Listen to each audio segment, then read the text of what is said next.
내일부터 이제 설날이 설 명절이 시작되는데 우리 모든 성도님들의 가정 가운데 하나님의 귀한 은혜와 복이 충만히 넘치기를 간절히 바랍니다.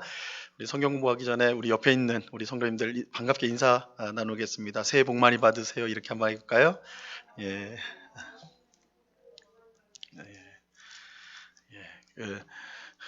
인상 쓰면서 새해 복 많이 받으라고 하면 오해해요. 밝게. 우리 이 시간에는 우리 김인설 집사님 나오셔서 우리 성경 공부 위해서 기도 인도해 주시겠습니다.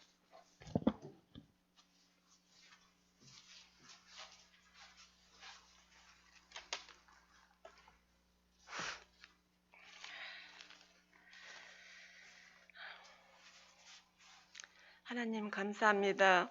부족하고 연약한 저희들 불러주시고 하나님을 찬양하며 경배하게 하시니 감사합니다.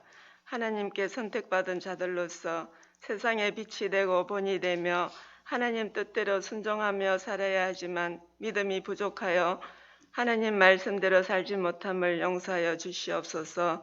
하나님의 특권으로 자녀가 되어서 이렇게 온 교회 성도님들과 함께 하나님을 높이며 찬양할 수 있는 은혜 주시니 얼마나 감사한지요. 예수님을 만나고 믿고 산다는 것이 그 얼마나 큰 행복이고 은혜임을 깨닫고 교회를 섬기며 우리들의 가정과 교회가 하나님 베푸신 은혜에 기쁨으로 풍성한 삶을 살게 하시고 저 천국을 향해서 날마다 나아가는 주님의 백성들이 다 될 수 있도록 성령 충만하게 하옵소서. 하나님 원하옵기는 주님의 뜻을 이루기 위해서 교회가 계획하고 세운 일들이 활성화되지 못하고 있사오니 속히 코로나가 종식되어서 모든 예배가 회복되고 계획한 일이 주 안에서 아름답게 이루어지기를 간절히 바라고 원합니다. 은혜 베풀어 주시옵소서. 하나님, 질병으로 고통받고 있는 환우들의 아픔을 아시는 주님, 위로하시고 하나님의 능력으로 치료가 잘 될 수 있도록 도와주시고 하나님 항상 함께 하셔서 마음의 평안을 주시며 믿음으로 승리하게 하옵소서. 하나님, 온라인 예배 관계로 우리 성도님들을 다 만날 수는 없지만 서로의 기도로 성도의 교제가 이어지게 하시고 하나님이 사랑하시고 세우신 교회가 복음의 통로가 되게 하옵소서. 사랑과 은혜가 풍성하신 하나님, 말씀을 들으며 배우고자 합니다. 믿음으로 말씀을 듣는 지혜를 주시옵소서. 하나님 말씀을 들을 때에 영적으로 받는 말씀이 되게 하시고 참 진리의 말씀이 우리를 변화시키고 우리를 살리는 귀한 말씀이 되게 하옵소서. 말씀을 대언하실 담임 목사님을 주님 장중에 붙드시고 힘주시고 능력을 주셔서 말씀을 잘 전하게 하시고 영육이 강건하여서 교회를 섬기며 하나님 맡겨주신 사명을 잘 감당할 수 있도록 성령님의 은혜가 충만하게 하옵소서. 우리들의 예배를 도우시며 은혜를 베풀 주실 하나님께 감사드리며 예수님의 이름으로 기도드립니다. 아멘.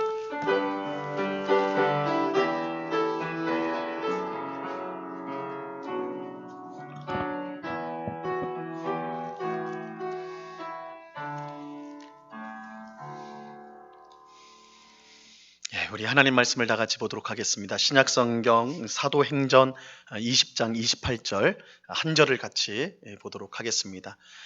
사도행전 20장 28절 말씀입니다.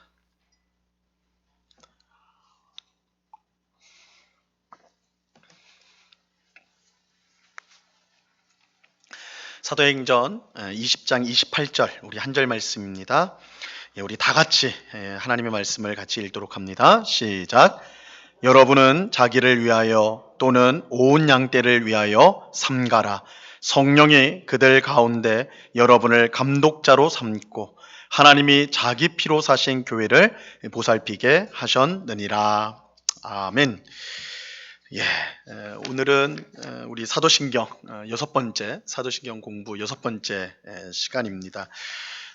오늘 우리가 이제 함께 다루어야 될 부분은 사도신경의 이제 마지막 부분이죠. 성령을 믿사오며 그리고 이제 거룩한 공예와 성도가 서로 교통하는 것과 죄를 사여 주시는 것, 몸이 다시 사는 것, 영원히 사는 것을 믿습니다. 이 부분을 오늘 같이 다루도록 하겠습니다. 들어가는 말을 한번 보세요. 한때 성령을 받으라고 외치는 사람들이 많았습니다. 우리는 혹 성령님을 하나님이 아닌 어떤 신비한 능력이나 영적인 도구 정도로 여길 때가 있지 않았습니까? 우리 성도님들 아마 옛날 기억을 한번 생각해 보시면 예전에 이제 부흥사들, 요즘에는 이제 부흥사들이 이제 그렇게 뭐 기도원 같은 데서는 볼 수 있겠지만 잘 볼 수가 없는데, 예전에는 부흥사들이 활동을 많이 했잖아요. 그러면 집회를 할 때 성령 받아라 이렇게 하잖아요. 그럼 아마 많이 보시게 됐고 들으셨을 텐데, 어떻게 합니까? 성령 받아라 할 때 그냥 소리만 안 지르죠. 손을 뻗어가지고 성령 받아라 이렇게 해요. 그럼 우리 마치 그 부흥사 손에서 성령이 나오는 걸로 그런 착각을 하는데, 이 성령 받아라 이렇게 하면 은연중에 우리의 생각 중에 이 성령이라는 것이 마치 어떤 신비한 능력이나 어떤 영적인 도구 정도로 생각을 착각을 할 수가 있단 말이에요. 그러나 이제 성경은 이 성령님이 하나님이시다 이렇게 이제 하는데, 실제로 우리가 이제 이 성령님에 대해서 제대로 알지 못하기 때문에 우리가 하나님이라고는 알고 있지만 실제 우리 신앙생활 속에서는 마치 어떤 능력이나 신비한 힘 정도로만 여길 때가 많다. 그래서 오늘 이 공부를 통해 가지고 성령님이 누구신가 그것을 우리가 이제 바르게 이제 좀 배워보려고 합니다. 그 여호와 증인 같은 이단이 이제 삼위일체론을 부인하는데 이 성령님을 능력으로 생각을 해요. 그래서 하나님으로 믿지 않습니다. 어떤 능력. 그런데 우리가 이제 정통 교인이라고 하면서도 그렇게 이해를 한다면 잘못된 이해라는 것이죠. 또 이제 두 번째로, 우리는 천국에서 누릴 영생을 정말 소망합니까? 여러분 어떠세요? 여러분 천국에서 누릴 영생을 소망하고 계십니까? 정말 그러세요? 이 땅에 사는 게 좀 더 좋지 않아요?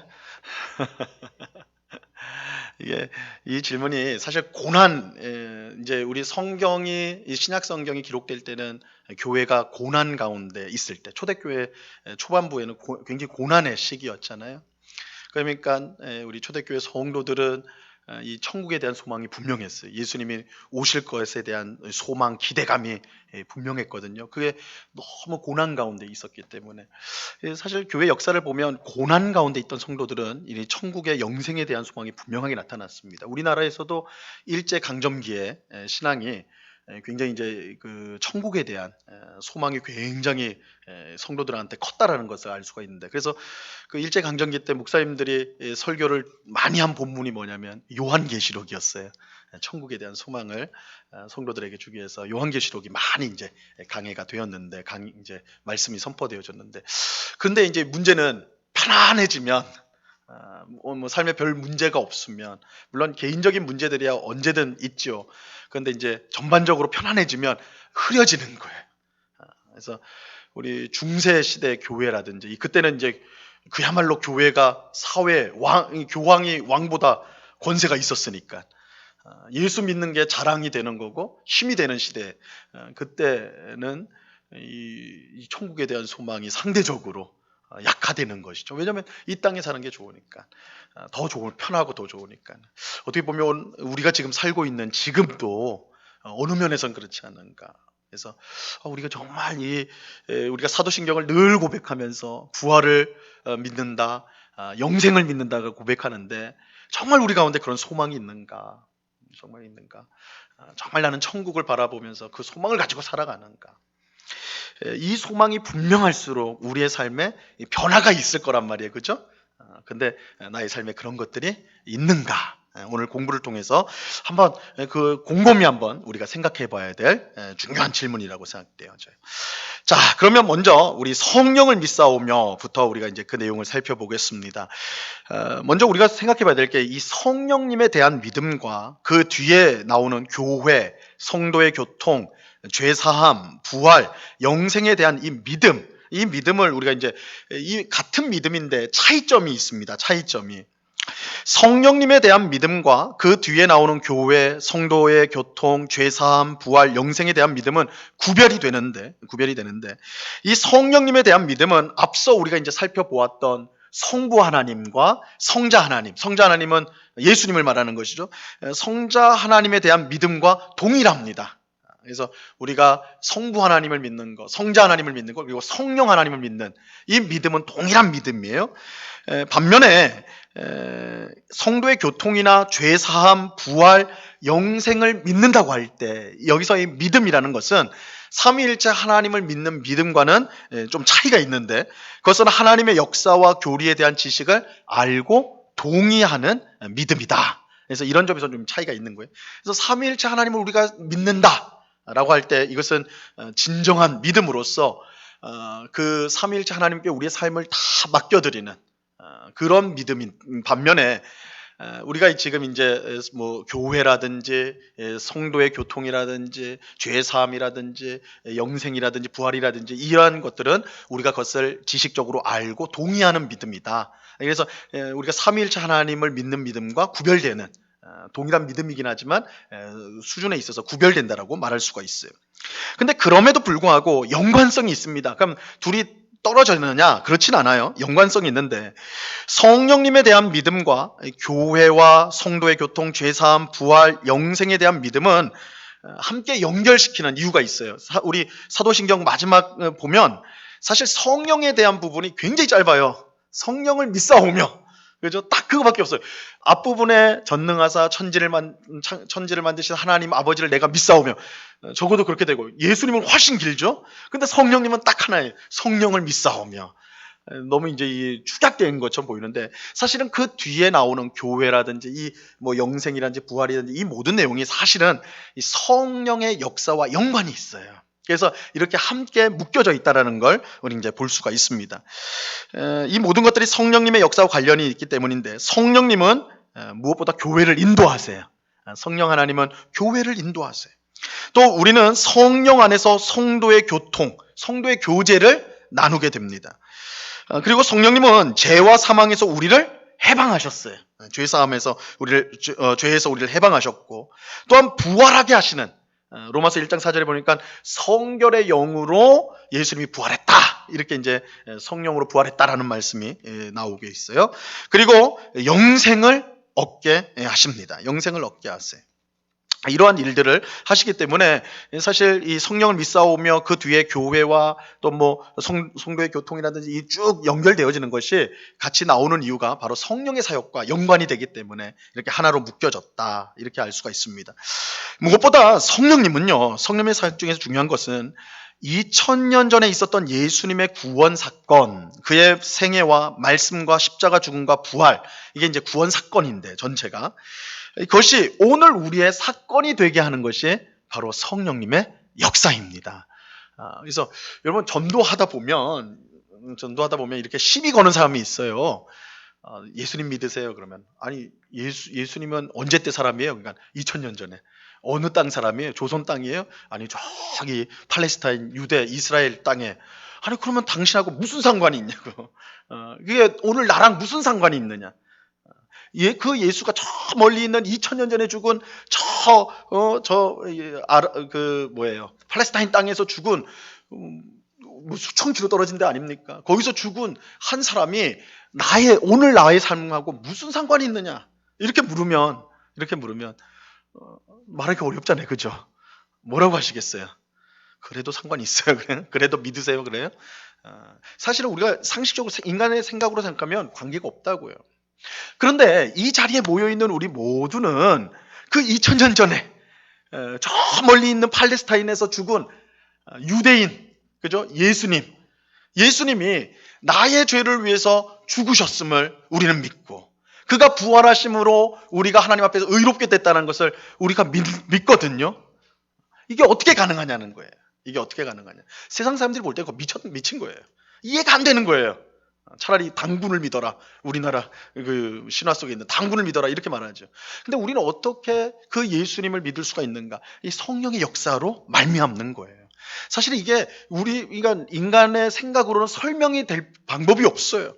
그런데 성령께서 우리에게 믿음을 주셔서 그 2000년 전 예수님의 십자가 죽음이 나의 죄를 위한 구속의 사건, 구원의 사건이라는 것을 성령이 믿게 해주세요.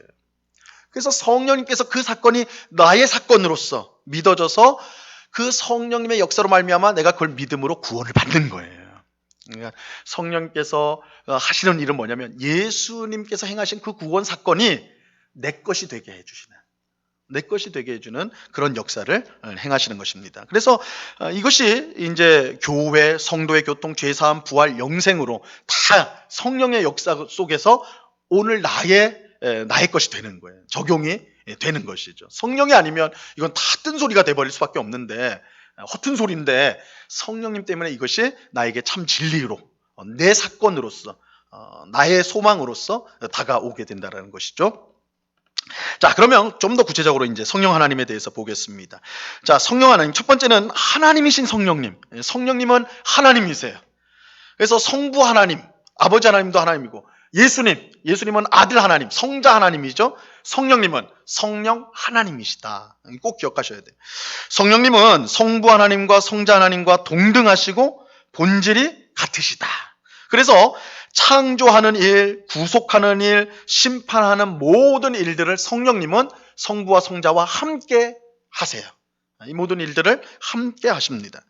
성령님이 하나님이신 것은 이제 성경에 이제 여러 증거들이 있는데, 여러분 세례를 베풀 때, 예수님이 세례를 베풀 때 누구의 이름으로 세례를 베풀라고 그래요? 아버지와 아들과 또 성령의 이름으로. 그렇죠? 아버지는 아버지 하나님, 아들은 예수님, 성령은 성령 하나님. 만약에 성령님이 하나님이 아니라면요, 굉장히 어색해져 버리는 거예요. 하나님, 그 다음에 예수님도 하나님이니까. 근데 두 분 예수님인데, 하나님인데, 성령님은 하나님이 아니다. 그건 나란히 놓는 거는 말이 안 되는 거죠. 그죠? 그래서, 이 삼위일체라는 것을 이 세례를 주는 그 문구에서 볼 수가 있어요. 또 한 가지는 우리가 이제 예배 시간에 예배를 마칠 때, 예배를 인도하는 목사가 축도를 하죠. 이제 하나님의 복을 선언을 하는 게 이제 축도인데, 그래서 강복이다, 복을 선언하는 거예요. 그러니까 하나님께서 복을 이제 우리에게 주시겠다, 이렇게 이제 선언을 하시는 건데, 그때 우리가 이제 보통 이제 축도할 때 사용하는 문구가 고린도후서 13장 13절 말씀인데, 거기에 뭐라고 되어 있냐면 그리스도의 은혜와 하나님의 사랑과 성령의 교통하심. 그죠? 여기서도 삼위일체 도식이 나오죠. 그죠? 그리스도의 은혜, 하나님의 사랑, 성령의 교통하심. 그러니까 만약에 여기서도 성령님이 하나님이 아니라면 굉장히 어색해져 버리는 거예요. 그래서 성령님이 하나님이시다, 이렇게 나란히 대등하게 표현이 되고 있습니다. 다음 장 넘어가시면, 게다가 이제 성령님을 성경에서 뭐라고 부르냐면 사도행전 16장 7절에 보면 예수의 영이다, 이렇게 불러요. 예수의 영이다. 그리고 로마서 8장 14절과 16절에 보면 성령을 뭐라고 부르면 하나님의 영이다, 이렇게 부르세요. 그래서 성령님께서 성자와 또한 성부 하나님과 동등한, 본질적으로 동등한 하나님, 참 하나님이심을 성경은 밝히고 있습니다. 그래서 여러분, 성령님이 하나님이시다, 이것을 잊지 말아야 됩니다. 그래서 우리가 하나님을 성부 하나님, 아버지 하나님을 찬양하듯이, 성자 예수님을 높이듯이 성령 하나님도 마땅히 우리의 높임을 받고 찬송을 받고 예배를 받으셔야 합당한 하나님이시다라는 것을 기억해야 됩니다. 두 번째로 성령님은요, 생명의 수여자가 돼요. 좀 어려운 말인데, 수여한다니까 준다, 생명을 주시는 분이에요. 성령님은 고린도후서 3장 6절 말씀입니다. 거기에 우리 프린트물에 나와 있는 율법 조문은 우리 같이 한번 읽어볼까요? 시작. 율법 조문은 죽이는 것이요 영은 살리는 것이니라. 여기서 영이라는 것은 성령을 뜻하는 거예요. 좀 더 정확하게 이제 성령이라고 했으면 더 확실했을 텐데, 자, 율법은 우리를 죽이는 것이고, 반면에 성령은 우리를 살리는 것이다, 생명을 주는 것이다. 여러분, 율법이 우리를 죽이는 것이다, 이게 무슨 뜻일까요? 그럼 율법이 우리를 죽이니까 율법은 나쁜 것이다, 이렇게 생각이 될 건데, 왜 율법은 죽는 것일까요? 사실은 구약 성경에 보면 율법을 지키라, 그리하면 살리라, 이 신명기 말씀이나 나오잖아요. 그죠? 근데 왜 여기서는 사도 바울은 율법 조문은 죽이는 것이라 그렇게 말했을까요? 사실은 율법은 살리는 거죠. 율법을 완벽하게 지키면 삽니다. 구원을 받아요. 근데 문제는 뭐예요? 율법을 완벽하게 지킬 수 있습니까? 없습니까? 없다는 거예요. 아무도. 왜냐면 아담이 범죄한 이후에 원죄를 갖고 태어나는 사람은 어느 누구도 율법을 완전하게 지킬 사람이 없습니다. 그렇기 때문에 애당초 이 율법 자체가 다 지키면 구원을 주지만 지킬 수 없는 거예요. 그러다 보니까 율법이 무슨 역할을 하냐면, 원래 율법은 생명을 주기 위한 그 기능이 있는데 우리가 지키지 못하니까 그 기능이 거꾸로 돼서 뭐가 되는 거예요? 우리가 죄인이라는 것을 드러내는 역할이 돼버리는 거예요. 그러니까 지키면 구원을 받지만 못 지키기 때문에 그것이 우리를 고발하는 역할을 하게 되는 것입니다. 그래서 우리가 율법을 생각하면 할수록 우리는 죄인이구나, 이거를 깨닫게 되는 거예요. 그래서 율법은 우리를 죽이는 것이다. 그래서 사실 갈라디아서 보면 율법의 가장 중요한 역할이 뭐냐면, 우린 율법을 우리가 열심히 율법을 잘 지키도록, 율법을 철저하게 지키도록 그런 기능을 갖고 있다고 생각하기 쉬운데 그렇지 않아요. 율법의 가장 중요한 역할은 우리를 예수님께로 끌고 가는 거예요. 우리가 죄인이라는 거, 우리가 도무지 율법을 지켜서 구원받을 수 없다는 것을 율법이 깨닫게 해가지고, 확실히 깨닫게 해서 우리를 어디로 인도하는 거예요? 너 율법으로는 죽어. 그러니까 우리의 손을 잡고 어디로 인도해요? 예수님께로 데려가는 거예요.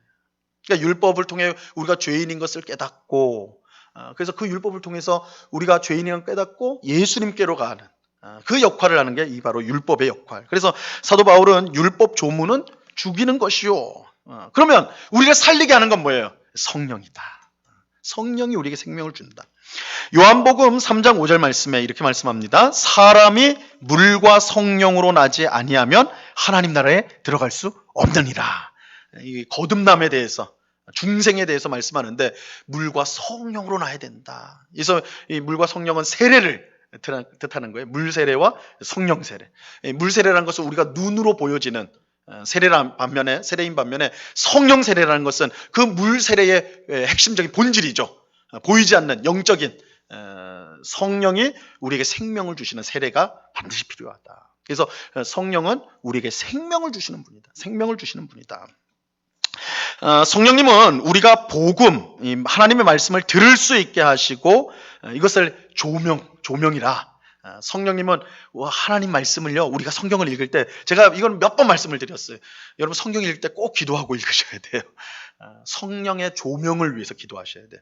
이 조명이라는 말은 빛을 비춰달라는 거예요. 여러분이 성경을 읽기 전에 성령님께서 말씀을 조명하여 주셔서 이 말씀을 그 뜻을 깨닫게 해달라고, 이 말씀이 우리에게 생명을 주는 능력이 되게 해달라고, 이렇게 성령의 조명을 구해야 돼요. 그래서 우리의 어두운 눈이 열리도록, 그래서 성령의 조명으로 우리가 말씀을 들을 수 있도록 성령은 역사해 주시고요. 성령은 우리의 죄를 깨닫게 해주세요. 죄를 깨닫게 해주세요. 여러분 성령의 역사예요. 성령의 역사예요. 우리가 설교를 들을 때, 물론 설교자가 아주 훌륭해가지고 아주 감동적인 설교를 해가지고 내가 은혜를 받을 수도 있겠지만, 그러나 근본적인 것은 사실은 사람의 말로 자신의 영적인 비참함을 깨달을 수가 없어요. 성령 하나님이 역사해 주셔서 우리의 마음을 부드럽게 해 주셔야지, 우리의 죄를 깨닫게 해 주셔야지 하나님 말씀을 들을 수가 있는 거거든요. 그래서 성령께서 우리의 죄를 깨닫게 해 주세요. 그래서 우리의 죄를 깨닫고 어디로 인도해요? 회개하도록 인도해요. 그러니까 이 회개도 성령의 역사예요. 그 다음에 회개한 다음에 예수님만을 붙드는, 의지하는, 믿는 대로 역사해 주세요. 이게 성령님의 역사예요. 그래서 이렇게 해서 우리에게 새 생명을 주시는 거예요. 그래서 하나님의 말씀을 듣고 우리 죄를 깨닫고 회개하고 믿는 이 모든 과정들이 우리에게 새 생명이 주어지는 과정이 바로 성령의 역사다. 그래서 성령님은 생명의 수여자, 우리에게 생명을 주시는 하나님이시다. 이렇게 성경은 말씀하고 있습니다. 자, 그 다음에 성령님은 보혜사 성령님이세요. 보혜사 성령님. 예수님이 보내신 또 다른 보혜사, 이런데 요한복음 14장 16절 말씀, 이 말씀 우리 같이 한번 읽어볼까요? 시작. 내가 아버지께 구하겠으니 그가 또 다른 보혜사를 너희에게 주사 영원토록 너희와 함께 있게 하리니. 예수님이 제자들에게 뭐라고 하냐면 내가 하나님께 구하겠다. 내가 아버지한테 구하겠다. 뭘 구하냐? 또 다른 보혜사를 보내줄 것을 구하겠다. 그러면 이 또 다른 보혜사가 뭐냐? 요한복음 14장 26절에 보면 보혜사 곧 아버지께서 내 이름으로 보내실 누구요? 성령이다. 또 다른 보혜사는 성령이에요. 자, 그러면 또 다른 보혜사가 성령이라면 원래 보혜사가 있겠네요. 그죠? 보혜사가 누구예요? 그러면 예수님. 예수님 자신이 보혜사예요. 그러니까 원조 보혜사가 예수님, 또 다른 보혜사가 성령님, 이렇게 되는 거예요. 자, 그러면 보혜사라는 말이 뭐냐? 이거 사실 우리가 평소에 쓰는 단어가 아니에요. 이 보혜사라는 말을 쓰질 않는데, 이 보혜사라는 말은 이제 그 단어로만 보면 옆에서 대신 말해주는 사람을 보혜사라고 그래요. 그러니까 옆에서 말해주는 사람. 이 원래 원어 뜻이 옆에서 말해주는 사람. 옆에서 말해주는 사람 누굽니까? 직업으로 말하면. 옆에서 나를 대신해서 말해주는 사람을 뭐라고 그래요? 변호사, 변호인. 그죠? 그래서 이 변호인의 뜻이 강합니다. 그래서 이 보혜사는 옆에서 대신 말해주는 사람이라는 뜻으로 변호인, 혹은 이제 좀 범위를 넓혀서 돕는 사람, 그리고 위로자. 옆에서 말을 해주니까 위로자죠. 그죠? 위로자를 가리키는 것입니다. 예수님은 성령님을 또 다른 보혜사라고 부르는데 본인이 보혜사이기 때문이에요. 예수님은 하나님께 구하여 성령님을 우리에게 보내주셨습니다. 성령님은 예수님의 이름으로 우리에게 오셨습니다. 그러니까 성령님은 예수님하고 떨어질 수가 없어요. 물론 삼위일체이기 때문에 본질적으로 연관이 돼 있지만 이제 구원 역사 속에서도 예수님이 하나님 아버지로부터 받아서 우리에게 주신 분이 성령님이시니까 이 굉장히 긴밀한 연관이 있어요. 근데 이것이 우리에게 중요한 게 이거예요. 우리 유초등부 아이들한테 물어보면 예수님은 지금 어디에 계세요? 유초등부 아이들한테요. 그럼 뭐라고 할까요? 어디에요? 내 마음속에 있어요. 그죠? 우리 유초등부 선생님들은 다 알아요. 다 네, 이렇게 하고 있어요. 그죠? 예수님이 내 마음속에 있어요. 그런데 우리가 지난주에 공부를 했어요. 예수님 어디 계세요? 다 까먹으셨어요? 우리 다시 또 해야 되나? 어디 계세요? 하나님 우편에 계세요. 하나님 우편에 계세요. 근데 왜 예수님 내 마음에 있다고 그러는 걸까요? 그렇죠. 답을 확 바로 말씀해 주셨는데 예수님 우리 마음에 계세요. 뭘 통해서요? 성령님을 통해서 계세요. 성령님. 그러니까 예수님 엄밀하게 성경대로 엄밀하게 말하면 예수님은 하나님 우편에 계시고 예수님의 이름으로 오신 성령님이 우리 가운데 계세요. 그래서 사실은 성령님이 우리 가운데 계신 그 자체가 예수님이 우리와 함께하는 거랑 동일한 거예요. 성령님이 예수님의 이름으로 오셨기 때문에. 그래서 예수님의 별명이 뭐예요? 내자로 임마누엘. 그죠? 임마누엘. 임마누엘이 뭐예요? 이게 뭐라 욕한 게 아니에요? 임마. 함께한다. 우리와 하나님. 우리와 함께 하시는 하나님. 이게 임마누엘이에요. 그러니까 예수님의 별명이 임마누엘인데 아니 예수님은 승천하셨는데 어떻게 우리와 함께 하시는가? 성령을 통해서. 그렇죠? 성령 하나님이 예수님의 이름으로 우리에게 오셨기 때문에 예수님은 우리와 함께 하시는 거예요. 그래서 예수님이 마태복음 마지막 절에서 28장 20절에서 내가 이 세상 끝날까지 너희와 항상 함께 하리라. 이게 사기친 게 아니라고요. 그죠? 아유, 예수님 저 하늘에 계시면서 어떻게 나랑 같이 있다고 그러나 성령을 통해서 예수님 함께 하고 계신다. 이렇게 말할 수가 있습니다. 자, 그러면 보혜사 성령님의 사역을 한번 보시면요. 성령님은 보혜사, 즉 변호인으로서 하나님 앞에서 우리를 변호해 주세요. 여러분 이것이 얼마나 큰 은혜인지 몰라요. 여러분 우리가 하나님 앞에 기도해요. 뭐 새벽 기도회도 있고 개인 기도도 있고 뭐 금요일 기도 있고 기도회로도 모일 때도 있고 개인 기도를 할 때 있고 산에 올라가서 기도도 하고 집에서도 기도하고 기도를 하는데 여러분 우리 기도할 때 그런 답답함이 있지 않아요? 기도하면서도 내가 하나님 앞에 내 모든 것을 다 아뢰지 못하는. 그러니까 나도 내 마음을 몰라요. 이거 무슨 대중 가요 노래 가사 같은데 나도 내 마음을 몰라요. 그러니까 기도하는데도 내 상황을 정말 내가 하나님 앞에 지금 바르게 아뢰고 있나? 이런 생각이 든단 말이에요. 그래서 우리가 하나님 앞에 기도하는 게 참 귀한 은혜지만 한편으로 생각해 보면 우리가 우리의 마음을 다 하나님 앞에 아뢰 수 없는 한계를 갖고 있어요. 그럼에도 불구하고 우리가 하나님의 은혜를 늘 받는 이유가 뭔가? 보혜사 성령께서 우리를 위해 하나님 앞에서 변호를 해주세요. 변호를 해주세요. 이 놀라운 구절이에요. 로마서 8장 26절 써 있죠. 같이 한번 읽어봅니다. 이와 같이 시작. 이와 같이 성령도 우리의 연약함을 도우시나니 우리는 마땅히 기도할 바를 알지 못하나 오직 성령이 말할 수 없는 탄식으로 우리를 위하여 친히 간구하시느니라. 그죠? 성령께서 우리의 연약함을 도우시는데 어떻게 도우시냐면 우리가 마땅히 기도할 바를 알지 못하나 오직 성령이 말할 수 없는 탄식으로. 이 말할 수 없는 탄식이 뭔지 아시겠어요? 정말 우리를 아끼고 정말 우리를 사랑하는 마음으로 이 탄식으로, 그죠? 말할 수 없는 탄식으로 우리를 위하여 친히 기도하신다, 간구하신다. 하나님 앞에서 말씀을 해주신다라는 거예요. 물론 예수님도 하나님 우편에서 우리를 위해 간구하세요. 중보기도. 우리 앞 시간에서 배웠었죠. 예수님은 하나님 우편에서 대제사장으로서 우리를 위해 기도하신다. 그런데 보혜사 성령께서도 기도하시는데, 근데 이 보혜사 성령님의 그 기도가 얼마나 강력한 기도냐면, 표현이 좀 그렇지만 강력한 기도냐면, 성령님은 하나님의 영이시잖아요. 하나님의 뜻을 다 아세요. 그러면서 우리의 상황을 말씀해 주니까 그 성령의 기도는 강력한 기도가 되는 거예요. 그 뜻대로, 하나님의 뜻대로 하는 기도는 다 응답받는 기도 아닙니까? 그죠? 이런 점에서 성도의 삶이 확신을 가질 수 있고, 또한 우리의 부족함과 연약함에도 불구하고 우리가 낙심하자 할 필요가 없는 것이 뭐냐? 성령께서 우리를 하나님 앞에서 변호해 주고 계신다. 우리를 위해서 기도해 주고 계시기 때문이에요. 자, 성령님은 우리와 항상 함께 하시며 예수님께로 우리를 인도하세요. 예수님의 이름으로 오셨기 때문에 이 계속 연관이 되는 거예요. 예수님께로 우리를 항상 인도하세요. 성령님의 역사에. 그래서 예수님의 말씀을 생각나게 하시며, 그죠? 예수님의 말씀, 이 성경 말씀을 늘 생각나게 하세요. 성령님이 생각나게 하시는 거예요. 성령님이. 그래서 우리 그런 경험들을 하실 거예요. 어떤 상황 속에서 어떤 결정을 내려야 되거나 혼돈이 될 때 갑자기 마음속에 하나님 말씀이 생각날 때가 있어요. 내가 이렇게 성경을 잘 알았나? 아니에요. 성령 하나님께서 역사해 주시는 거예요. 말씀을 드러내 주시는 거예요. 그런데 여러분, 이거를 좀 더 생각을 해보세요. 성령님께서 물론 초자연적으로 우리가 성경을 정말 안 읽었는데도 초자연적으로 성경 말씀을 다 기억나게 하실 수도 혹 있겠죠. 만약에 그렇다면 우리가 성경을 늘 매일같이 묵상하고 읽는다면 성령님이 얼마나 왕성하게 일할 수 있을까요?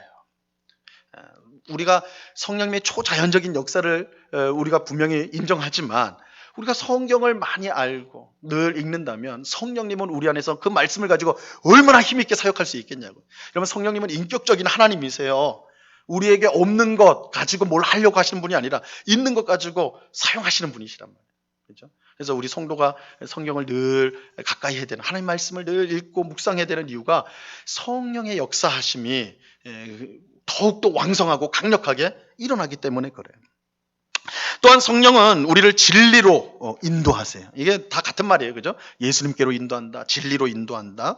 또 성령은 우리를 모든 환난 가운데서 위로해 주세요. 성령님이 우리를 위로해 주십니다. 자, 이게 이제 보혜사 성령님의 사역이에요. 자, 네 번째로 거룩하게 하시는 성령님. 성령님은 그 이름대로 우리를 거룩하게 하시는 하나님입니다. 그래서 데살로니가 후서 2장 13절에 보면 하나님이 처음부터 너희를 택하사 성령에 거룩하게 하심과, 그래서 성령님은 우리를 거룩하게 만드시는 하나님이세요. 사도 베드로도 우리가 성령이 거룩하게 하심으로 예수님께 순종하도록 부르심을 받았다. 베드로전서 1장 2절에 보면 이렇게 이제 말씀하고 있어요. 성령이 우리를 거룩하게 하신다. 우리는 성령을 따라 행함으로 육체의 욕심을 이루지 않게 되고, 그래서 이제 거룩한 삶을 살게 되는 거예요. 자, 이 중요해요. 우리가 거룩해지는 건요, 세상적으로 보면 세상 사람들이 주장하는 거죠. 어떤 금욕적인 생활, 뭐 술도 안 하고 담배도 안 하고 TV도 안 보고, 그죠? 막 이런 금욕적인 생활을 통해 우리가 거룩하게 되는 게 아니라, 물론 이런 것들이 아예 불필요하다는 건 아니지만 근본적으로 그런 게 아니고, 우리가 다짐하고 결심해가지고 거룩해지는 게 아니라 성령을 따라 행함으로써, 성령을 따라 행함으로써 우리가 거룩해진다는 것이 중요합니다. 근데 이제 성령을 따라 행한다는 것은 굉장히 추상적으로 생각이 될 수 있겠지만, 다시 말씀드리지만 성령님은 우리를 어떻게 인도하세요? 말씀으로 인도하신다고 그랬잖아요. 그러니까 성령을 따라 행한다는 것은 다른 말이 아니라 하나님 말씀에 순종한다는 뜻이 되는 거예요. 그래서 하나님 말씀을 순종함으로써, 성령을 따라 행함으로써 우리는 육체의 욕심을 이루지 않고 죄를 짓지 않고 거룩한 삶을 살게 되어 결국은 영생에 이르게 되는 것입니다. 자, 다섯 번째로 성령님을 우리가 이제 양자의 영이라 이렇게 부르고, 또 성령님은 성령의 열매와 은사를 주시고 성령으로 우리를 충만하게 하신다. 우리를 충만하게 하시는 성령님이다. 이 내용을 한번 보겠습니다. 첫 번째, 양자의 영이신 성령님. 성령님은 양자의 영이세요. 이 양자라는 것은 그거죠. 이제 원래 자녀가 아닌데 자기 자녀로 입양하는 것을 양자라고 그러는데, 하나님의 아들은 예수님이에요. 그죠? 예수님 독생자잖아요. 근데 하나님이 그 예수님을 믿는 우리들을 자기 자녀로 삼아 주셨단 말이에요. 이게 이제 입양한 거예요. 그러니까 성경에서 말한 구원을 뭐라고 하냐면 우리가 입양되는 거. 그래서 우리가 양자가 되는 거. 근데 이 우리가 양자가 되는 거, 이거 계속 아들만 나오니까 양녀라고 하나요? 그러면 하여튼 아들, 딸 되는 거, 이게 아들, 딸 되는 것이 성령의 역사이기 때문에 이걸 성령님을 양자의 영이다 이렇게 부르고 있습니다. 그래서 성령님을 받은 사람만이 하나님의 자녀가 되는 거예요. 로마서 8장 15절 말씀에 보면 너희는 양자의 영을 받았으므로 우리가 아빠, 아버지라고 부르짖느니라. 이렇게 해서 성령님은 양자의 영이시다. 그래서 우리가 하나님의 자녀라면 우리 안에는 성령님이 계세요. 근데 우리가 이제 착각하면 안 되는 게, 성령님은 믿음이 좋은 거룩한, 어느 정도 거룩한 사람에게 주시는 분이 성령님이 아니에요. 성령님은 예수님을 믿는 모든 구원받은 성도들에게 다 주시는 하나님의 선물입니다. 그러니까 이 성령님을 받는다라는 것을 어떤 특별한 성도만이 누릴 수 있는 은혜라고 생각하면 절대 안 되는 거예요. 하나님의 자녀가 된다는 것은 성령님이 그 안에 계시다는 거예요. 그러니까 그거는 구원받은 성도라는 뜻하고 동일한 겁니다. 그래서 우리 안에 성령님이 계시다는 것을 확신하셔야 돼요. 그런데 우리가 이건 너무나 당연한 사실임에도 불구하고 성령님이 내 안에 계실까? 난 맨날 죄도 짓고 엉터리로 살고 있는데 성령님이 과연 내 안에 계실까? 성령님이 계시지 않으면 우리 구원받은 성도가 아닙니다. 그러니까 성령님이 계시는 거예요. 근데 왜 성령님이 계신데 나는 거룩하지 않을까? 우리가 성령의 역사를 제한하는 거예요. 그래서 성령을 소멸치 말라는 명령이 나오죠. 데살로니가전서 5장에 보면 성령을 소멸치 말라. 성령을 소멸치 말라는 거 끄지 말라는 거예요. 불을 끄듯이. 여러분, 이게 굉장히 표현이, 아니 어떻게 성령님을, 하나님이신데 우리가 그리 할 수 있는가? 성령님은 인격적인 하나님이세요. 그래서 우리가 성령님을 무시하고 외면한다면 그의 역사하심도 굉장히 소극적으로 돼버리는 거죠. 우리가 그런 죄, 그런 잘못을 범할 수 있다는 거예요. 그러니까 성령을 소멸하는 죄를 지어서는 안 된다. 이 말은 우리가 우리 안에 계신 성령님을 외면하거나 무시하는 그런 삶을 살면 절대로 안 된다는 거예요. 오히려 그 순종하는 삶을 살아가야 된다. 그래서 우리 이제 성령님, 우리가 구원받은 성도에게, 모든 성도에게 주어진 선물이 성령님이시다. 그래서 우리 성경에서 성령님을 성령의 인침, 인이라는 표현을 하는데, 쉽게 말하면 도장이에요, 도장. 여러분, 우리 구원받은 성도들에게는 다 도장이 하나씩 찍혀 있는데, 뭐 KS 마크 이런 거 있잖아요. 근데 우리한테도 있다고요? 보이지 않는, 그게 뭐예요? 성령님이에요. 성령님이 우리가 하나님 자녀라는 도장입니다. 도장. 보이지 않는, 그러나 가장 확실한. 그래서 성령이 우리 안에 계신 것이 우리가 구원받은 성도인 것을 알려줍니다. 성령님이 아니고는요, 예수님을 주님이라고도 고백할 수가 없습니다. 이런 연결이 되는 거예요. 자, 두 번째로 우리가 이제 성경에서 성령의 열매와 성령의 은사를 우리가 이제 많이 말씀하시는데, 성령님은 우리에게 열매와 은사를 주시는 분이세요. 우리가 성령님을 따라 행할 때 성령의 열매를 맺게 됩니다. 갈라디아서 5장 22절로 23절 말씀인데요. 이 말씀 우리 한번 같이 읽어보겠습니다. 오직 성령의 열매는, 시작. 오직 성령의 열매는 사랑과 희락과 화평과 오래 참음과 자비와 양성과 충성과 온유와 절제니 이 같은 것을 금지할 법이 없느니라. 성령님이 우리 안에 계셔서 우리를 거룩하게 하시는 역사를 할 때 열매를 맺어요. 이게 이제 성령의 열매다. 성령의 열매. 근데 여러분, 성령의 열매는 몇 가지입니까? 몇 가지죠? 세보셨어요?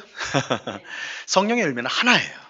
성령의 열매는 하나예요. 우리는 여기 다 9가지 막 9개 열매라고 이러는데, 사실은 이제 우리 헬라 원어 성경을 보면 딱 단수로 돼 있어요. 성령의 열매는 딱 하나인데, 그럼 이거 9가지, 이거 사랑, 화평, 뭐 이 오래 참, 이건 뭡니까? 하나의 열매에 9가지 맛이 나는 거예요. 그러니까 나는 그 어디 있어? 오래 참기는 잘하는데 무자비해. 나는 참 무자비해.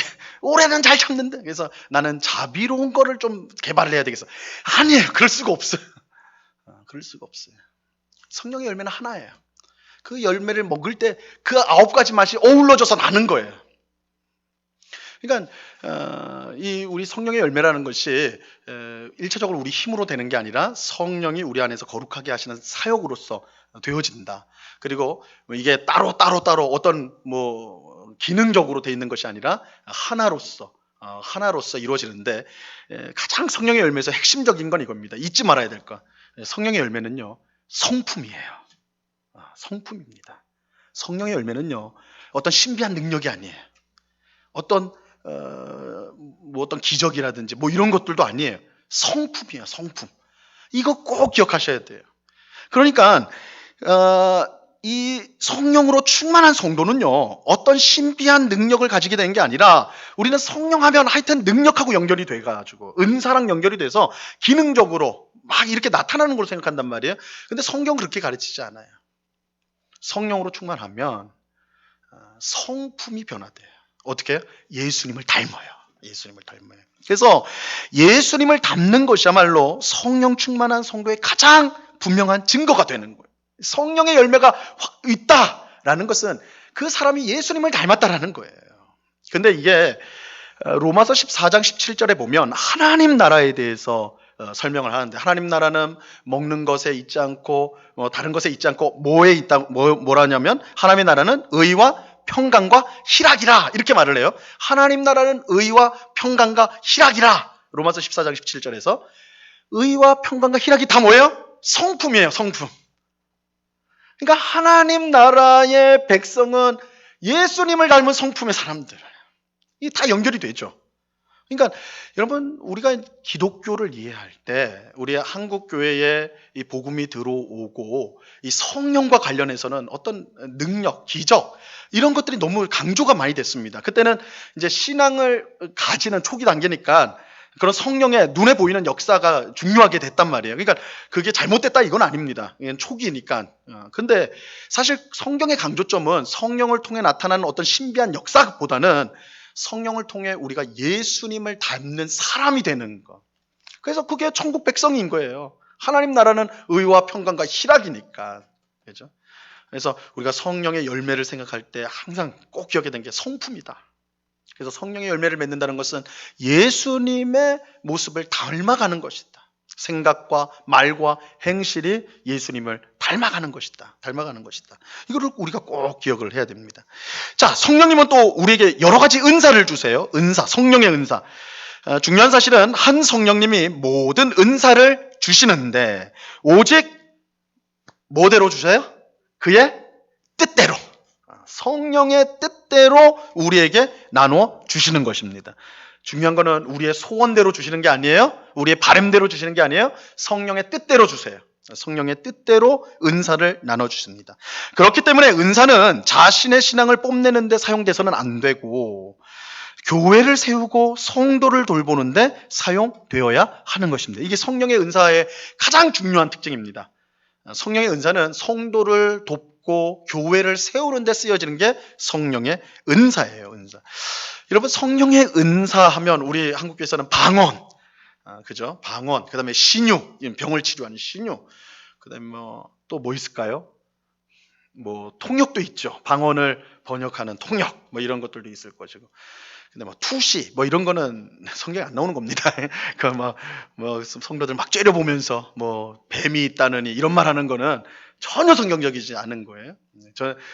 제가 아는 사람 중에 그런 분이 있었어요. 그분이 다른 교회 성도였는데 그분이 이제 기도 많이 하신 다음에 투시의 은사를 받았다는 거예요. 투시의 은사를. 그래서 교회에 앉아서 뭘 하냐면 교회 입구를 보면서 들어오는 성도마다 아유, 당신 마음속에 뱀 한 마리 있어요. 이렇게 말하는 거예요. 이렇게 말하는 거예요. 그런 교회 무서워서 들어오겠어요? 그죠? 성령의 은사는 교회를 세우고 성도를 세워야 되는데 교회를 무너뜨리는 거죠. 이건 은사가 아니죠. 이건 은사가 아니에요. 일단 여러 이제 성령의 은사들이 있는데 그 모든 은사들은 이 은사라는 말이 사실은 카리스라는 말에서 나오는 건데 카리스마 해가지고 카리스마인데 우린 카리스마 하면 막 눈 째려보고 그죠? 이런 거 생각하는데 그게 아니라 선물이라는 뜻이에요. 선물. 은사는 선물이에요. 선물. 성령님이 우리에게 주시는 선물인데 그래서 이 성령의 은사는 그 목표가 성령님이 우리 성도에게 주는 목표가 교회를 바르게 세우기 위해서 성도들을 도와서 한 공동체로 하나님 앞에서 바르게 성장하기 위해서 주시는 것이다. 이것을 우리가 꼭 기억을 해야 됩니다. 자, 성도를 돌보는 데 사용하는 은사가 더 큰 은사입니다. 더 큰 은사고 그것을 활용하는 가장 좋은 방법이 뭐냐? 사랑이에요. 사랑. 그래서 고린도전서 12장 31절에 보면 이렇게 이제 한번 같이 보세요. 너희는 더욱 큰 은사를 사모하라.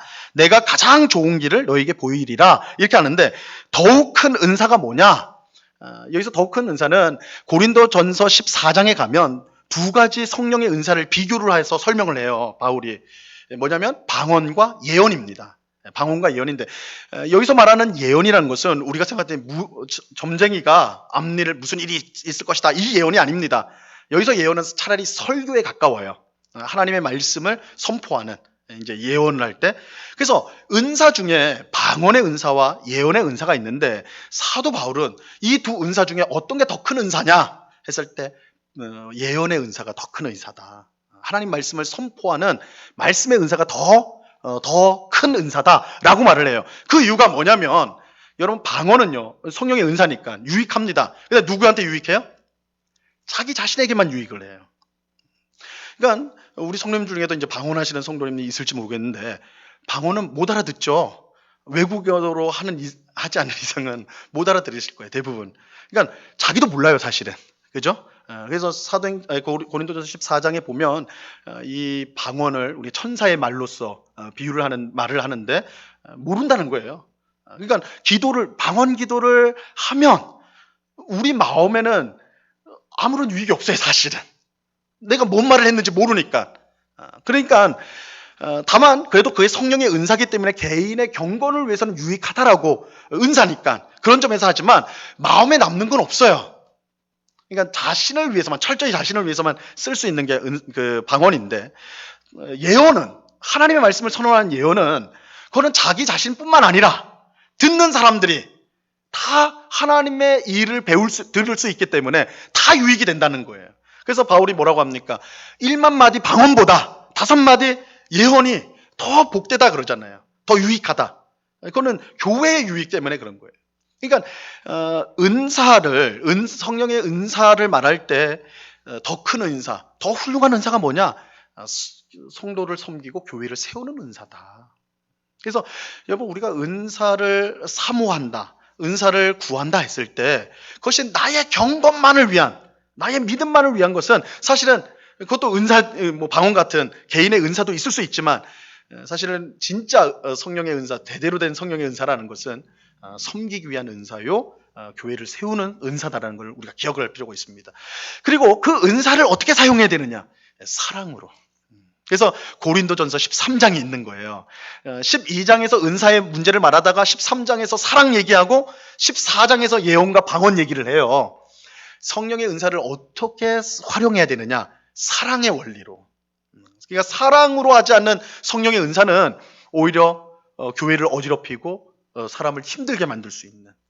그래서 실제로도 성령의 은사가 많이 일어난 교회들이 굉장히 성숙하게 잘 성장하는 그런 데도 있겠지만 오히려 어려움을 겪는, 분쟁을 겪는 그런 교회들이 있다는. 대표적인 게 고린도 교회예요. 대표적인 게. 고린도 교회 고린도전서 한번 보세요. 고린도 교회는 은사가 아주 풍성했던 교회예요. 근데 그 안에 난리도 이런 난리가 없어요.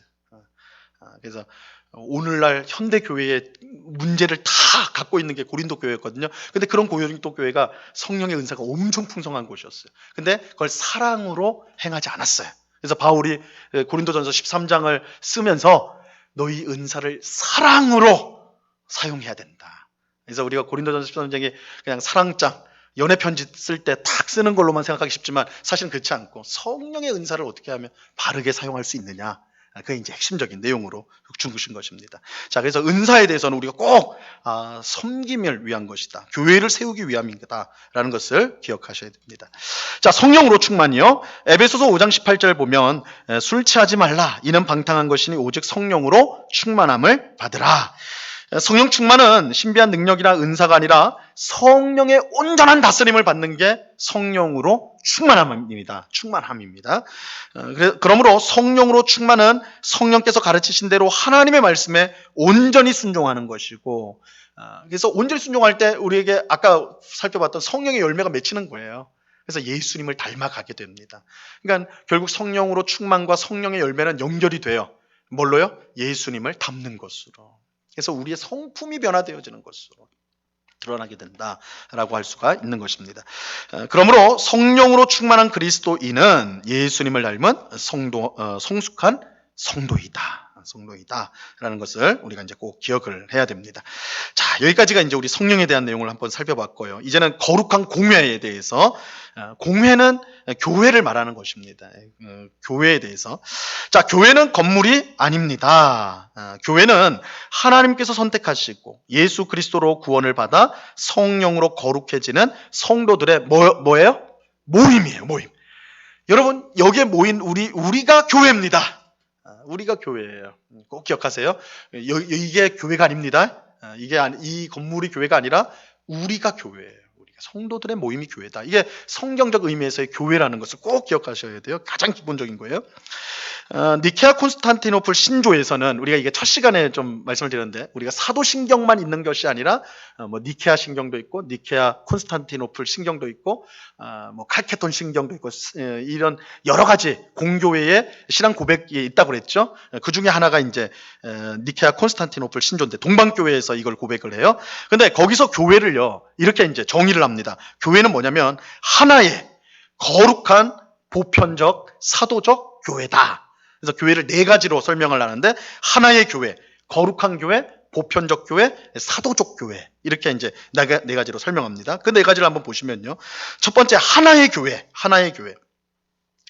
개혁주의 교회의 신앙 고백을 담은 벨직 신앙 고백서에 보면 뭐라고 썼냐면요.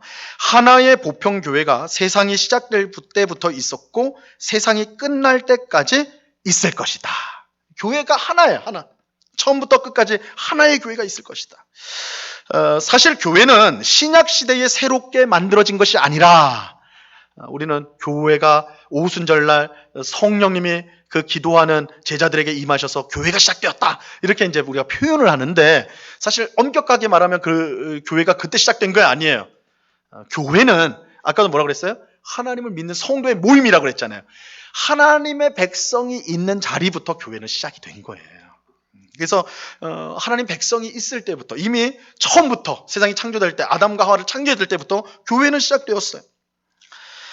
사도행전에서 유대인에게 복음을 전했던 스데반이 출애굽한 이스라엘 백성들을 가리켜서 뭐라고 하냐면 광야 교회에 있었다 그렇게 표현을 해요.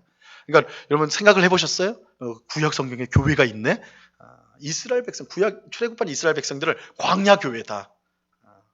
그들이 하나님 백성이니까 그들의 모임 자체가 교회인 거예요, 교회. 그래서 교회라는 것이 신약 시대에 예수님의 제자들부터 교회가 시작됐다 아니에요.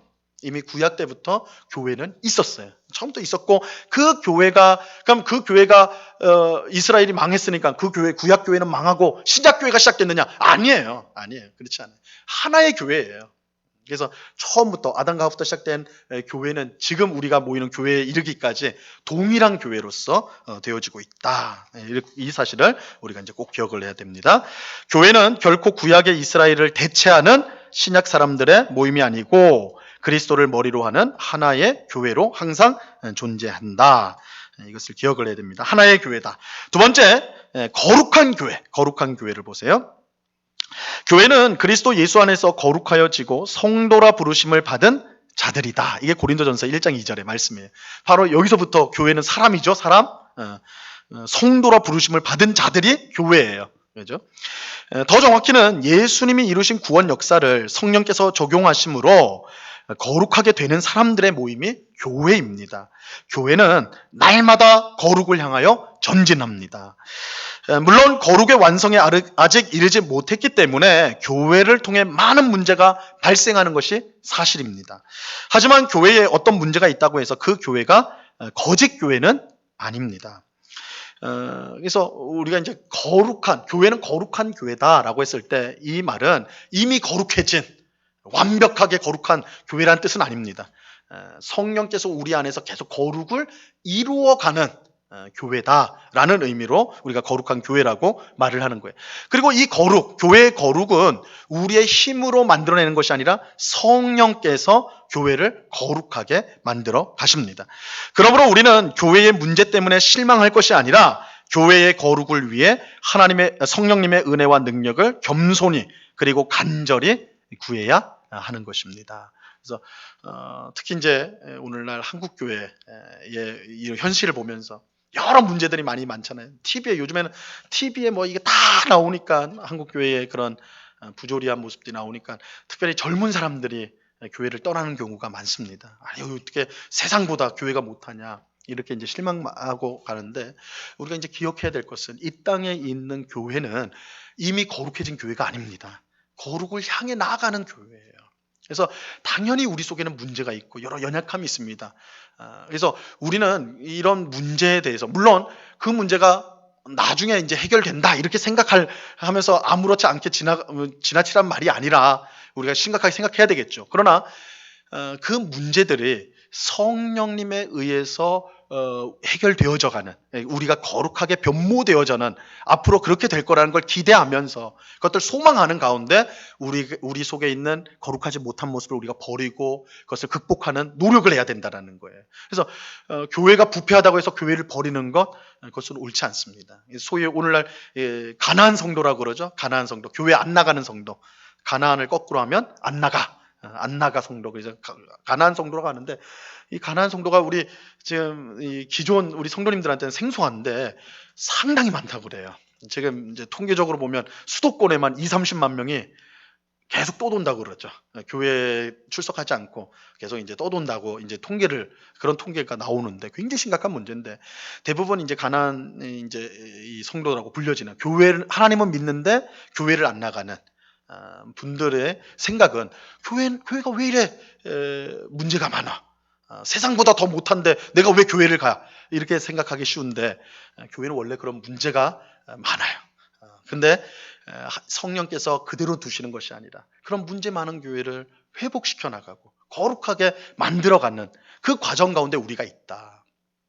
그래서 여러분들 우리 거리 지나갈 때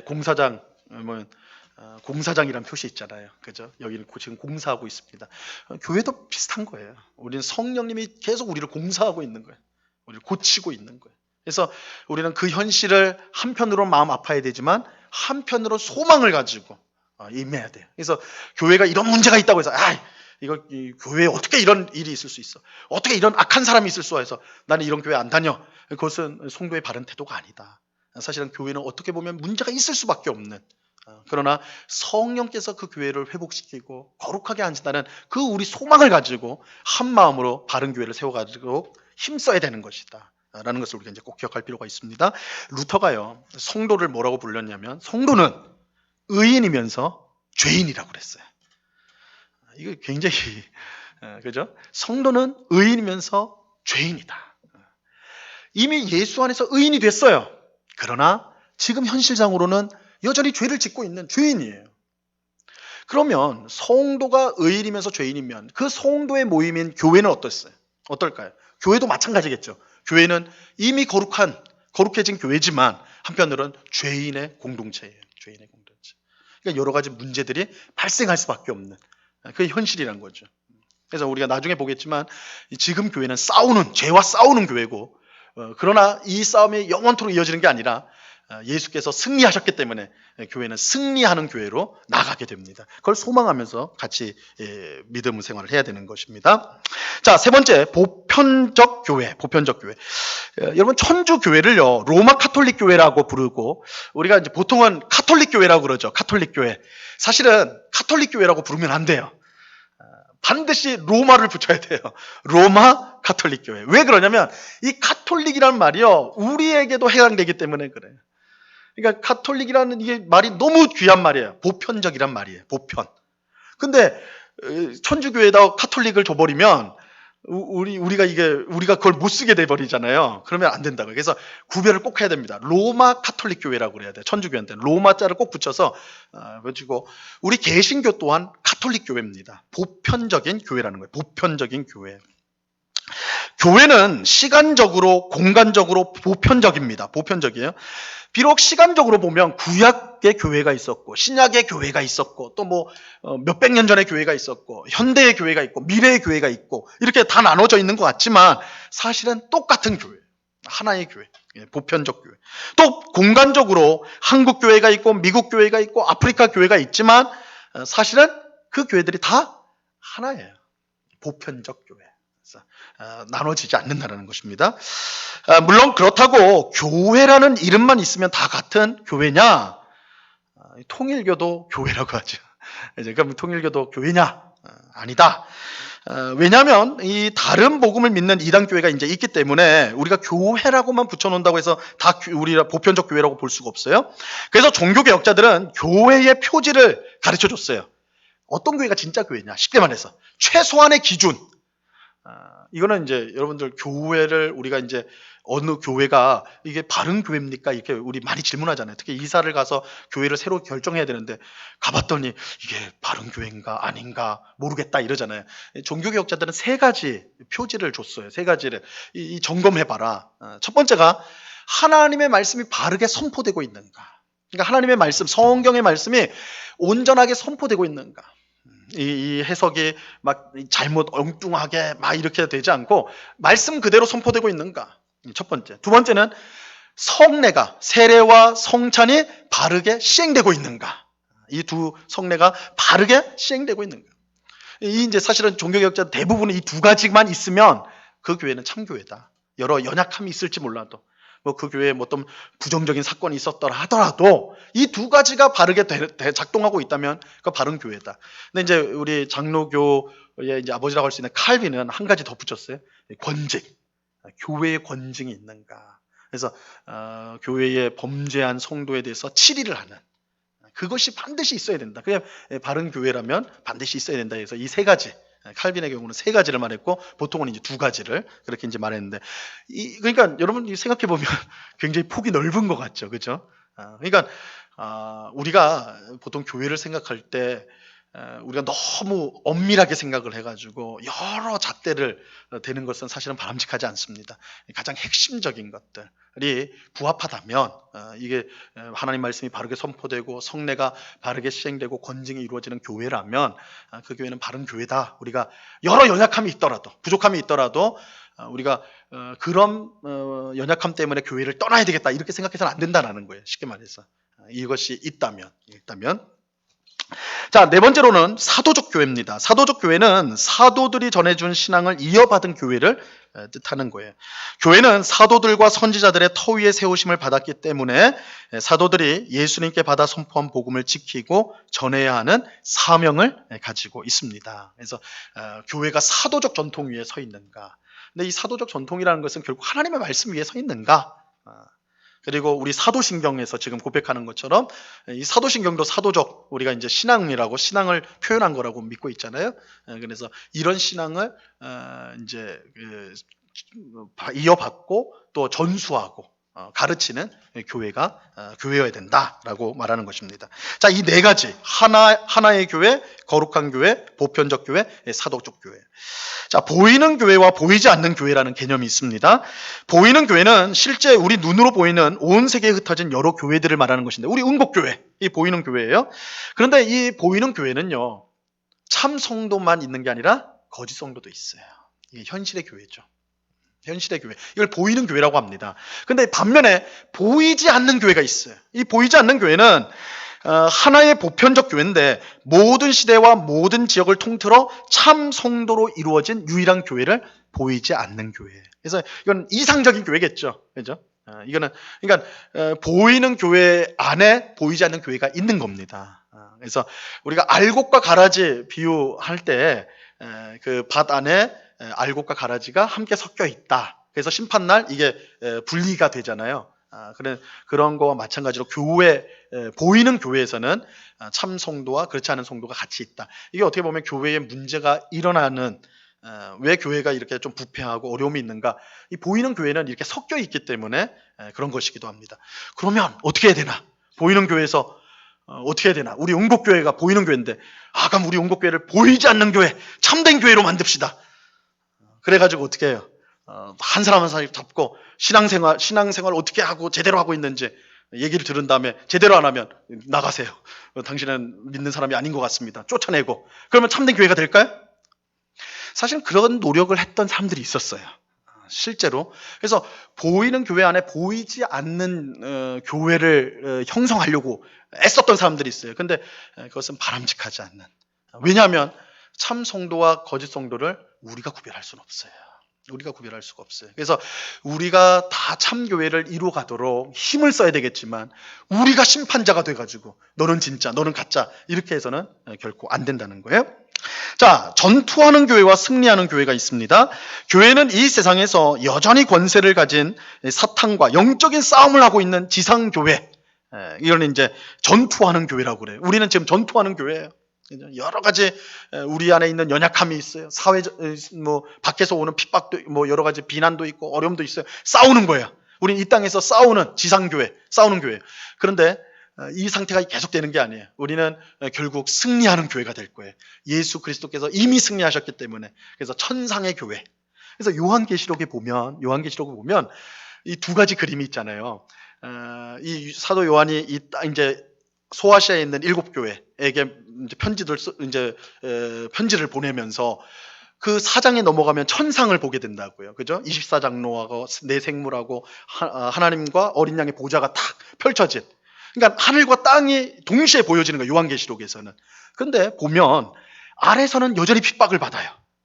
여전히 고통을 당해요. 근데 천상에서는 이미 승리한 성도들이 영광의 찬송을 하고 있는 모습이 보인다고요. 그래서 이 지상교회와 이미 승리한 교회, 전투하는 교회와 승리한 교회, 이것이 요한계시록에 보면 잘 드러나고 있어요. 그래서 우리가 전투하는 교회에서 우리가 이런 영적인 싸움을 하고 있는데 우리가 여러 부침도 있을 수 있고 연약함도 있을 수 있지만 실망할 필요가 없어요. 왜냐하면 이미 승리한 천상의 교회, 우리가 그 일원이기 때문에.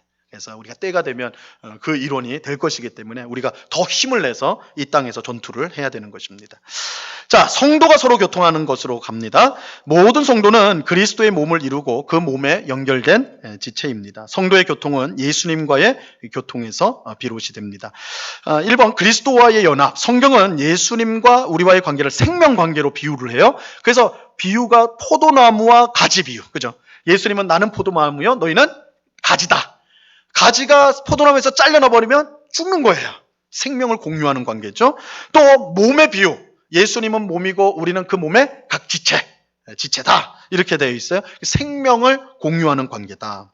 사도 바울은 이것을 예수님과 우리가 연합이 되었다. 이렇게 표현을 하고 있습니다. 그래서 예수님의 죽음과 부활을 우리가 영적으로 연합이 되어서 경험을 한다.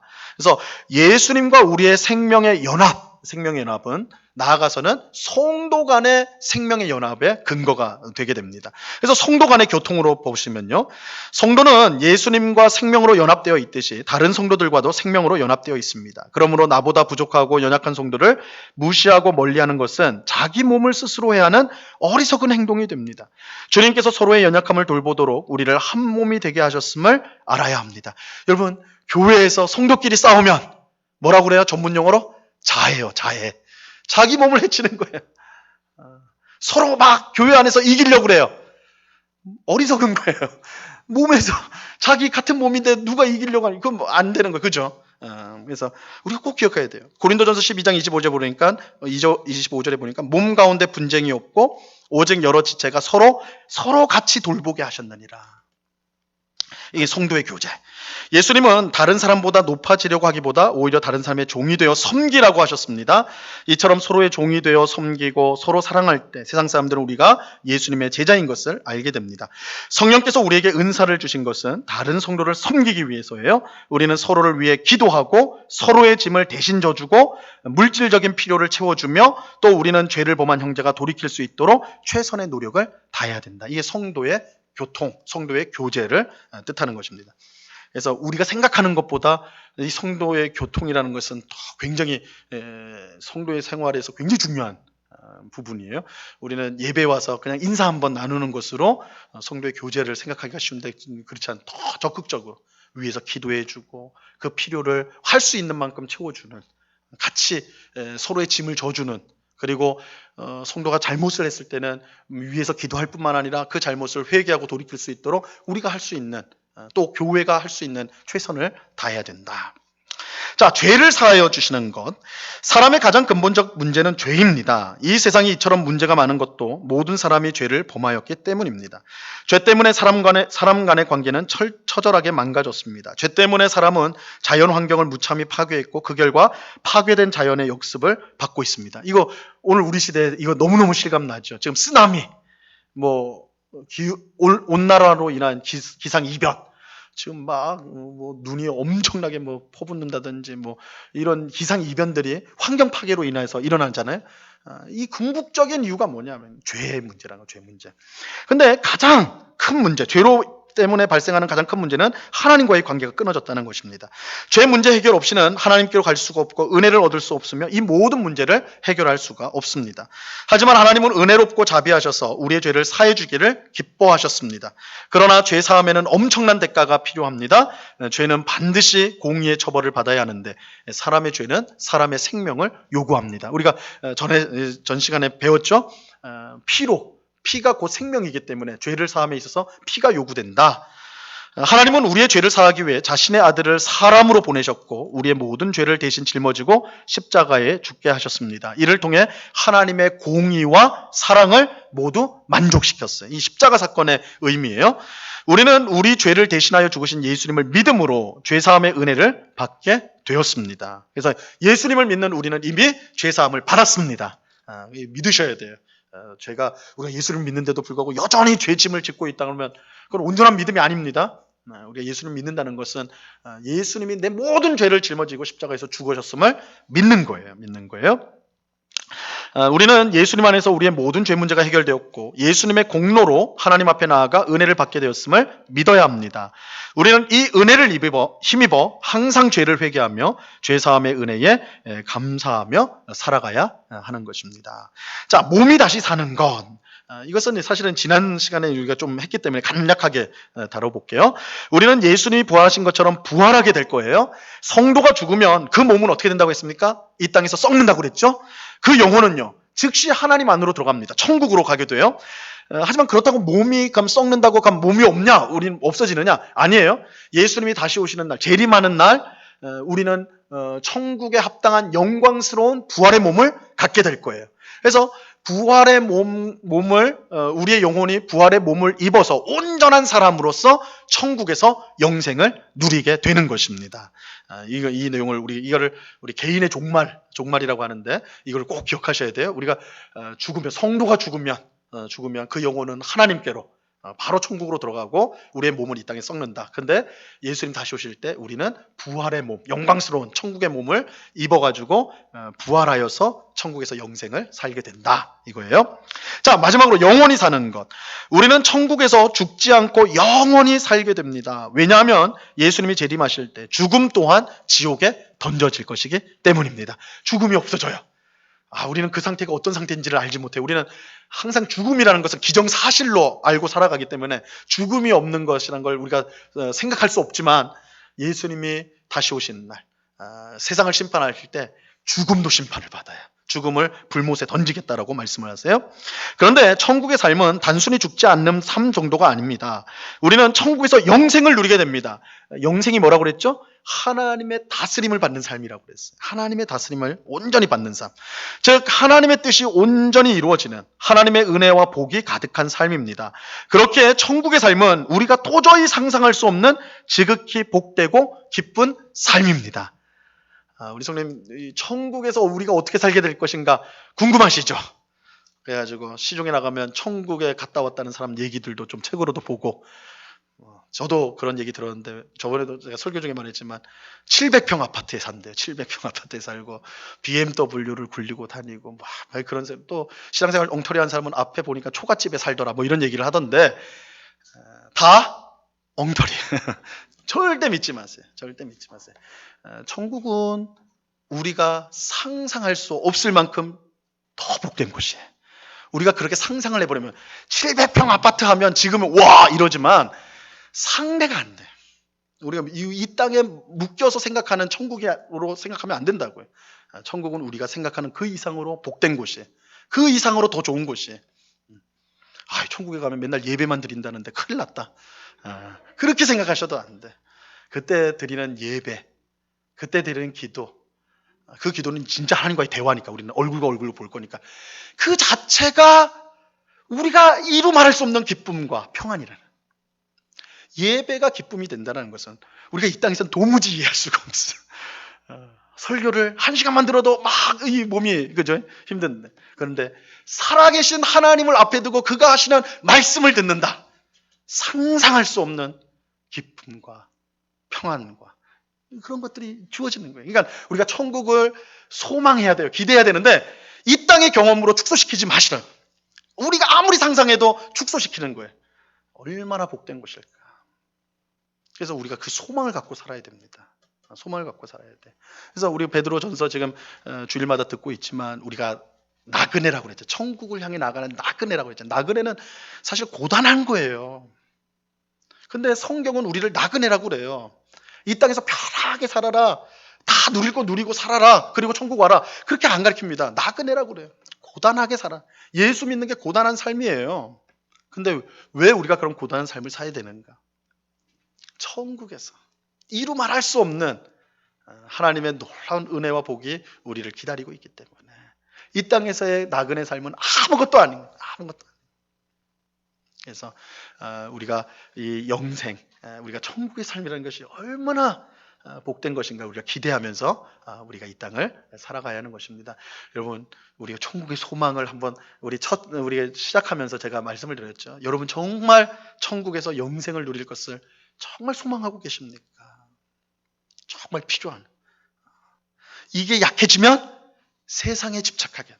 이게 약해지면 세상의 것들이 훨씬 커져 보입니다. 거꾸로 천국에 대한 소망이 커지면 이 세상의 것들이 가벼워지는 거예요. 물론 이 말은 우리가 천국이 있으니까 이 땅에서 사는 건 아무것도 아니고 그냥 버티다가 천국 가면 된다 이런 뜻 아닙니다. 우린 열심히 살아야 돼요. 최선을 다해서 복음에 합당한 삶을 살아야 돼요. 그러나 이게 다라고 생각하지 말라는 거예요. 소망을 가지고 살아야 됩니다. 이것을 꼭 기억하면서 우리 사도신경을 고백할 때마다 마지막 우리가 영원히 사는 것을 믿사옵나이다 할 때 천국에 우리를 기다리고 있는 천국에서의 영생의 삶을 우리가 다시 한번 마음을 새롭게 하는 그런 우리 모두가 될 수 있기를 바랍니다. 예, 정리하는 건 한번 읽어보세요. 예, 제가 기도하고 마치겠습니다. 하나님 아버지 감사합니다. 우리 사도신경을 6차례에 걸쳐서 이렇게 공부를 하였습니다. 우리가 매주 또한 매일 우리의 신앙을 고백하는 이 사도신경의 내용들을 우리가 차근차근히 살펴보았는데 우리가 배운 내용들을 잘 마음에 새겨서 우리가 이 신앙을 고백할 때마다 이 하나하나의 내용에 담긴 그 풍성한 뜻, 그 풍성한 의미가 우리 신앙생활에 전달되어져서 정말 우리의 신앙생활이 풍성해지고 또한 기쁨이 넘치고 소망이 넘치는 정말 분명한 신앙의 고백으로 이 땅을 살아가는 저희 모두가 될 수 있도록 은혜를 내리워 주시옵소서. 감사하며 예수님의 이름으로 기도드리옵나이다. 아멘.